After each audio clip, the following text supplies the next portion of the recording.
וכתבנו מוקי הדר פגש היום גדוד של מילואימניקים, שיש להם שתי משימות. אחת, הם ייכנסו פנימה בקרוב, והמטרה הראשונה היא כמובן להילחם בחמאס, אבל יש להם עוד מטרה להציל את אחת הבנות של אחד מהחברים שלהם שחלתה בסרטן. הנה הכתבה שהכין מוקי הדר. רפי, אב לארבעה. איזה לוחם על, לוחם על. איזה גבר מסוכס. כולכם נראים מסוכסים. מסוכסים מאוד. בן כמה הוא הבחור הזה? 39. ועדיין בא עליו 50 קילו על הגב. בתוך כמה שעות ייכנסו חיילי המילואים האלה לעזה. הם מנצלים את הרגעים האחרונים להכנת הציוד האישי. חשוב שהתרמיל יישב טוב טוב על הגב. כחיילי רגלים מנוסים, הם יודעים שהתרמיל עלול להישאר על הגב עוד ימים רבים. כל המחסניות מלאות עד הכדור האחרון. את כוונות הרובים הם בודקים שוב ושוב. כאן הגיל והניסיון מדברים. כבר עברנו דברים, לבנון, שירות בלבנון, גם בסדיר, גם במילואים, כל מיני קווים, בכל מיני חורים, גם לא כל כך סימפטיים. זאת אומרת, אנחנו לא משרתים באיזשהו מקומות נחמדים. אז כל הניסיון המצטבר הזה נותן איזשהו added value מסוים. אין צורך בשיחות מוטיבציה. מטרת כניסתם לעזה ברורה. על הבית שלי בבאר שבע נופלים גראדים, אז אם אנחנו לא נעצור את זה, מי יעצור את זה? הגיוס היה טוב, באו כל מי שהיה צריך להגיע הגיע, והכל היה בסדר מהבחינה הזאת. ומי לא בא הפעם למילואים? יובל, מוותיקי הגדוד, שכבר 15 שנה מתייצב לכל אימון או מלחמה. ליובל יש מלחמה פרטית, להציל את עמית, ביתו בת ה6, שחולה בסרטן. ספרי לנו מה המחלה שלך? לוקמיה. ומה זה המחלה הזאת? סרטן בדם. ומה עושים בשביל להתרפא ממנה? דם. מה את צריכה בשביל להבריא? דם. לא בדיוק דם. תרופות. נכון. ומה עכשיו אנחנו מחפשים? תורם למח עצם. כשהתברר שרק תרומת מוח עצם מתורם מתאים תציל את עמית, התגייסו החברים מהמילואים בהתנדבות עוד לפני המלחמה למבצע התרמת דם ענקי. בעזרת ארגון עזר מציון הם התכוונו לאייש 70 נקודות לבדיקת דם ברחבי הארץ ולהביא 50,000 בני אדם לבדיקת התאמה. אנחנו מתכוונים לתרום את ימי המילואים שלנו ליובל על מנת לעזור לו בעניין של הבדיקות. זה עניין שדורש הרבה כסף. מבצע התרמה יארך ביום רביעי הבא, אבל חיילי הגדוד, במקום לאייש את עמדות ההתרמה, יאיישו את העמדות בתוך עזה. הם מקווים שאנשים טובים ימלאו את מקומם.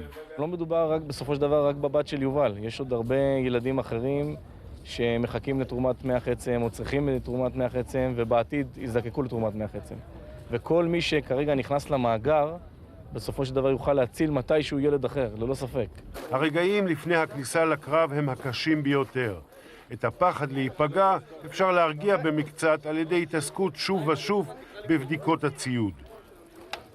מי שאומר שהוא לא מפחד, או שהוא משקר, או שאני לא יודע מה.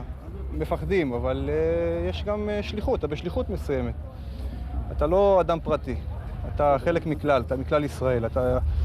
יש לך פה בעצם תפקיד מטעם המדינה, מטעם עם ישראל, שולח אותך.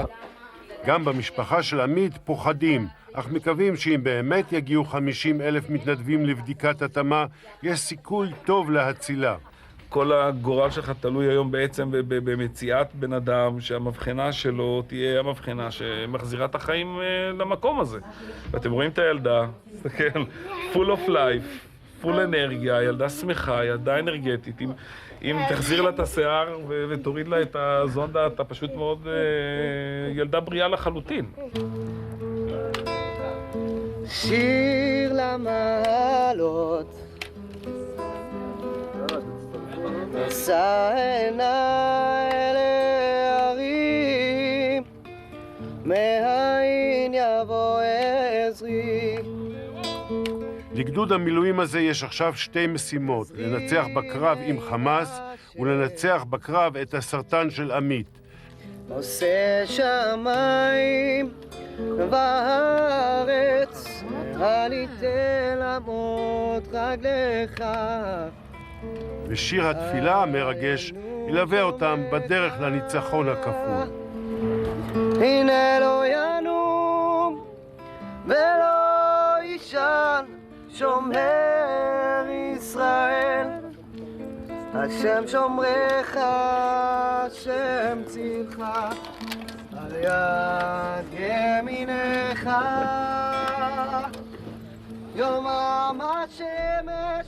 חיילי המילואים שלנו, ינון.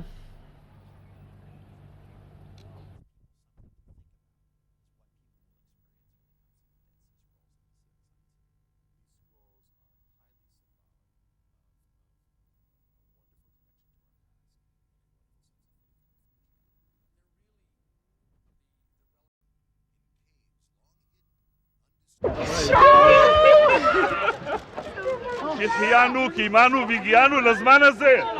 לרגע הזה הם חיכו יותר מכל. בדיוק היום לפני שנתיים החל מאבקה של עמית במחלת הסרטן.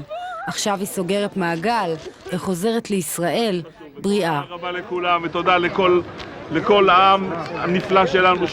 אין מילים. זה היום אולי היום מרגש יותר שהיה בחיים, ובאמת תודה לכולם. תודה לכל העם הזה שאוהב אותנו ושמחבק אותנו כמו שהוא. בקוצר רוח ציפו לבנמל התעופה החברים ובני המשפחה. כולם חיכו לדבר אחד, לחבק ולעטוף את עמית, בת 8. היא מחכה למרק עוף ולפולקס. לזה היא מחכה והיא הזמינה את זה מחול. מה הבטחתי לך? מה ביקשת שאני אכין לך? עוף ומרק. מרק עוף ופולקס. לפני כשנתיים חלתה עמית בסרטן הדם. את צריכה את העזרה שלך כדי לחזור לחיות באמת. המשפחה יצאה למבצע לאיסוף תרומות ארצי של מוח עצם. מדינה שלמה התגייסה, עשרות אלפים תרמו, אולם שום תרומה לא נמצאה מתאימה. ההורים לא התייאשו ונדדו עם עמית לארצות הברית, שם היא עברה השתלה מורכבת, הפעם בהצלחה. למרות השמחה, החשש הכבד הוא שהמחלה תחזור.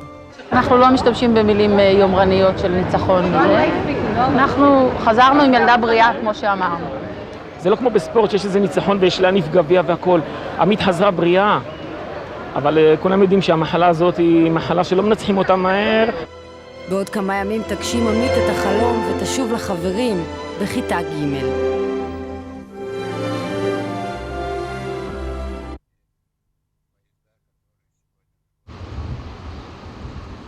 אחרי שנים התעוררו הבוקר אנשי הבית הפתוח, ארגון הקהילה ההומו-לסבית בירושלים, למציאות חדשה. Can you go to friendly and chicken chooses? Yes. לבשורה הזאת חיכתה עמית קדוש בת 8 במשך שנתיים, והנה שלשום היא הגיעה.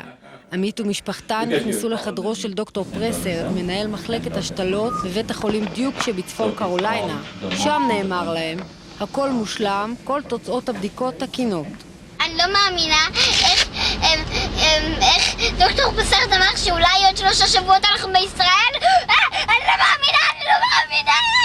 ממש הנחת משפחה שככה עברנו עוד משוכה מאוד מאוד קשה ומאוד חשובה בדרך להמשך לחזרה לחיי שגרה. שיר למעלות. לפני כשנתיים חלתה עמית בסרטן הדם. גדוד המילואים שבו משרת אביה יובל ועמותת עזר מציון ארגנו למענה מבצע תרומות ארצי למוח עצם. יותר מ-60,000 תרומות נאספו, אף אחת מהן לא נמצאה מתאימה. המשפחה לא התייאשה ועברה לארצות הברית, שם נמצאה התרומה המתאימה וההשתלה עברה בהצלחה. אנחנו רוצים לחזור הביתה כמה שיותר מהר לחיים שלנו, לחיות החיים בשקט, להיות משפחה אנונימית ושיהיה לנו משעמם. דבר שעמית רוצה עכשיו יותר מכל הוא לחזור ארצה ולפתוח את שנת הלימודים כמו כל הילדים. מאוד שמח אותי שכולם עזרו וכולם דאגו לי. ביי.